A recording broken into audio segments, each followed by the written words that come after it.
Hello, welcome to easyodds.com. My name is Ross Casey. I'm here with the horse racing extraordinaire, that is Jake Johns.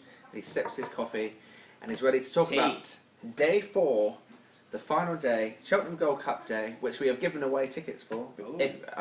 If you entered and you won, which is one person, well done. If you entered and you won and you were 200 of the losers, then we apologise, but thanks very much for entering. It was a great competition. But before we go into Jake's tips, let's just quickly say that this is sponsored by our friends Coral, who have a great offer of bet £5 as a new customer, and they'll give you a £20 free bet ahead of the festival. So that's a really, really good opening offer from our friends Coral. There'll be a quick click on the screen somewhere here, but without any further ado, let's head into the Gold Cup Day of Cheltenham Festival.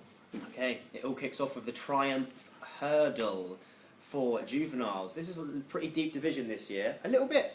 It looked like it was going to be a seriously deep race, but a couple of disappointed. Charlie Parks, for example, looked like a potential superstar. He's still got a massive chance in this. Henderson likes him a lot. Still got tons of potential. Might have won even at Kempton last time, but you never know because he fell. But the one I've been all over all season is Defi de Soy. I'm not going to change my mind now. He's unbeaten in 5 starts in the UK, including a Grade 1 at Chepstow, the future champions. Hurdle, ahead of Doyos and Evening Hush, who in this division are they're kind of good markers. They're not terrible horses. They're no dogs, basically. He won that day. He was about 70 million lengths clear coming down the home straight. Made a couple of jumping errors, so didn't look. I think he just got lonely up front. He was out there for a long, long time. He isn't the best jumper, which is a slight worry, but he's still a bit of juice in his 2-to-1 price. Originally tipped him at 3-to-1. I think he's probably one of the best juveniles I've seen in my time since I've been tipping horses. So he's really, really decent. The best for the last like 3 or 4 years probably. So if anything beats him, they'll have to be a serious animal. Master Blue Eyes is improving a lot. He's improved beyond all recognition, to be honest. So he's the slight concern as well. But I'm alright with him at the moment. I think those 3 could be potentially very good, so it looks like a decent triumph. Defi de Soy at 2-to-1 at the moment, originally tipped at 3-to-1. Before I carry on, I am at Cheltenham on Wednesday and Thursday, so I've got one pick for the county hurdle, but for the other handicaps I'm going to leave them until Friday morning, which you will be able to find on the Easy Odds site or on our Cheltenham app. So get downloading or go onto the site on Friday morning, because you'll have a couple of handicap selections there. I'm just going to wait until the final decorations are out. Obviously, it'll be tough for me to do it on Thursday because I'm going to be there, so don't want to really do it really late on when I get back. So, county hurdle, I've still got one selection for this. Arctic Fire, if he produces anything like his best, he's going to be seriously hard to beat. He's top weight. He's not definitely going to run, but obviously he was staying on second in the champion hurdle a few seasons back, but he's coming in off the back of an injury. It would be a very, very tough ask for him to produce his best. The one I like is Ivanovic Gorbatov, currently 14-to-1. Catches my eye on a mark of 150. He's been running with credit in Grade 1 hurdles all season. He was staying on third behind Petit Mouchoir and Nichols Canyon in the Ryanair hurdle at Leopardstown.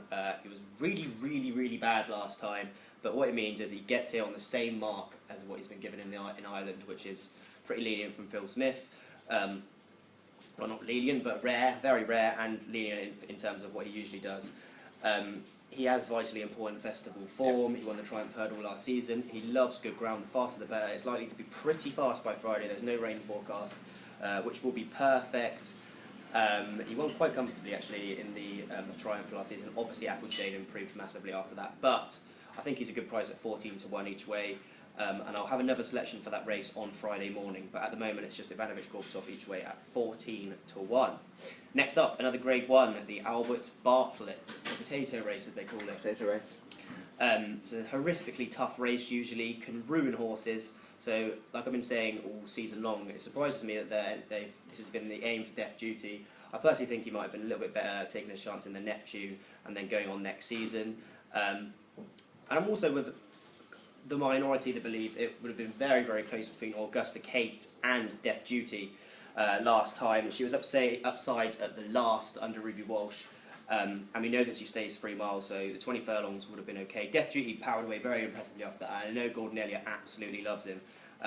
but I think it would have been very close that day. Especially, I mean, you couldn't see that Def Duty was going away at the finish, but also Augusta Kate was staying on well. I think it would have been pretty close. And she's obviously 8-1, and Def Duty's 9-4. In terms of her jumping, she's a superb jumper of a hurdle. One of the best mares I've seen so far this season, novice mares, I mean. She's really stepped up since her bumper days. She just appears a natural over hurdles. She was 7th in the champion bumper, which was probably too short. We know the trip's probably too short for her. But then she went on to place 2nd in a red hot mares Grade 2 bumper at Aintree, behind Cave Grace and so many other winners in behind. The trip will be perfect. The mares allowance is obviously going to help. And she's a decent price at 8-1 as well. I think that's a nice price. In the Cheltenham preview, I tipped Pen Hill, who I really like, stepping up to 3 miles. He's got a nice profile for this. He fits in with the other winners. But I'm gonna have to leave him alone because there's another horse that's just come out of the doldrums in my mind. At World's End for Tom George. I'm basically unable to leave him alone because he's so improving. He's shown so much improvement over the last couple of starts. He's won 4 from his last 5, but he's really impressed in his last 3, winning by a combined 23 lengths. Last time when he stepped at 3 miles, he absolutely bolstered up. That was the first time he stepped at 3 miles. He looked a natural over that trip. He was ahead of another progressive rival for Dan Scout on that day, No Hassle the Hoff, who had only just been recently beaten in a Doncaster Grade 2. By Constantine Bay, who's also running in this for Nicky Henderson, about 20-1. He is seriously improved. He'll love the trip, and he's a nice price of 14-1 each way. I'll be going with that as well. So Augusta Kate 8-1, Augusta at World's End each way at 14-1. Next up is the Gold Cup, the creme de la creme. Absolutely. Staying chases. Probably tipped correctly last year. So I tipped correctly last year, all the way through with Don Cossack from quite a big price into 7-4. And this year I like the favourite again. What a tipster, go for the favourite again. But he wasn't actually the favourite when I tipped him. Last season, obviously, Don Cossack won, Jack Adam in 2nd. Jack Adam has a great chance of hitting the frame again. Unfortunately, we won't be seeing that matchup because Don Cossack's career-ending injury, which is a massive shame. But what a story it will be if Q-Card wins. And here's the horse I like here, 7-2. Trained by Colin Tizard, who obviously also trains Native River in this. Yep. I actually tipped Q-Card before Thistlecrack was pulled out of the race because of what happened to Thistlecrack at Cheltenham on trials day. So we've got a nice price there at 7-1. Hopefully a couple of you followed him in there at 7-1. He was absolutely beasting along last season when he fell. There's no way that anyone could say he definitely would have won, but you can guarantee that he would have gone close. He absolutely loves it here. And he bolted up at Aintree next time, so he was clearly in serious health at the time. He's lost twice this season, but he's shown me on a couple of occasions that he does show all that spark still. He's as good as ever when he wants to be. Betfair Chase, prime example, absolutely destroyed Coneybury, who was a fantastic front runner on horrendous ground, and the Time Boys will back that up as well. It was a seriously quick time as well for that kind of ground. He's obviously had a couple of blips, which is slightly worrying. And he was beaten in the King George, but I maintain that Kempton isn't his favourite track. Yeah. He'll be better going left-handed. He has a fantastic record at Cheltenham, and he's been placed and run well at the festival before. He was 2nd behind Sprinter Sacra. He was 4th in a Supreme. He won the champion bumper. He has been all over. Yeah. And obviously he was tanking last year when he came down. So 7-2 is still an all right price. Obviously 7-1's, if anyone who got on that is going to be slightly happier. But another one that I tipped at around Christmas time actually was Manila Rocco for John Joe O'Neill.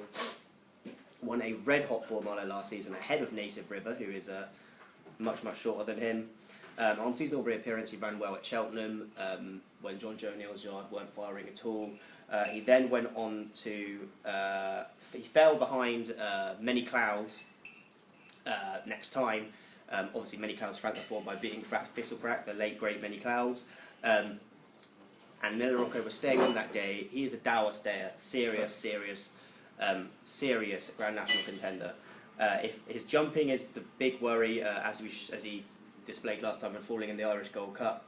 We didn't learn anything there, other than that he might be a little bit fresher for this, just because he obviously didn't have a hard race. He's 25 to 1, but he's definitely going to stay. We know he likes the track. Decent price. Very, very good price. Okay. Would you say that's an each way selection? Definitely each way. Originally tipped at 40 to 1. Still, you can get him at 25 to 1. So yeah, that's Q Card 7 to 1. Originally tipped, now 7 to 2. Minna Rocco 25 to 1. Originally tipped at 40 to 1. Next race, a lot easier. On the Fringe, 6 to 4. I actually opposed him last season after a terrible reappearance at Leopardstown. Obviously, it was to my horror then to see Nina Carberry doing the classic, pulling it out the fire. What a jockey she is, coming from miles back to just nick it by a neck. He always needs his first run, so his first run this season to go down to Fox Rock was ever more impressive. He only went down by a couple of lengths, and Fox Rock won next time by 14 lengths. That was a perfect preparation for this. I fully expect the 12-year-old to come on leaps and bounds for that. He's got Jamie Codd on board, who's probably one of the top 2 amateur jockeys out there. I can't really see him not winning. There's a couple of decent horses in this as well to oppose him, but that's why 64. He'd probably be on odds on the day. I think that's all right price, to be honest. I'll be going 64 in a couple of Accas or something probably. So yeah, I'm not going to be doing the final 2 races on the last day yet. I will be writing them though on Friday morning. Yep. So make sure you visit the site or download the app, or they'll be they'll be everywhere. Any Easy Odds app. Follow me on social media, Twitter. I'll be tweeting them out. We are a cross-product service, of course, here at easyodds.com. So don't forget to subscribe to our YouTube channel, as well as like and comment on this video about Jake's tips, specifically his Gold Cup tips, as that is, of course, the big race of the year. So thanks so much for watching, and once again, this is sponsored by our friends Coral, who are offering a £5 to bet £5 with a new account, and they'll give you a £20 free bet. So make sure that you get hold of that for the Cheltenham Festival if you are going to be betting on the horses. Thanks very much for watching. I've been Ross Casey, and this is Jake Johns. Toodles.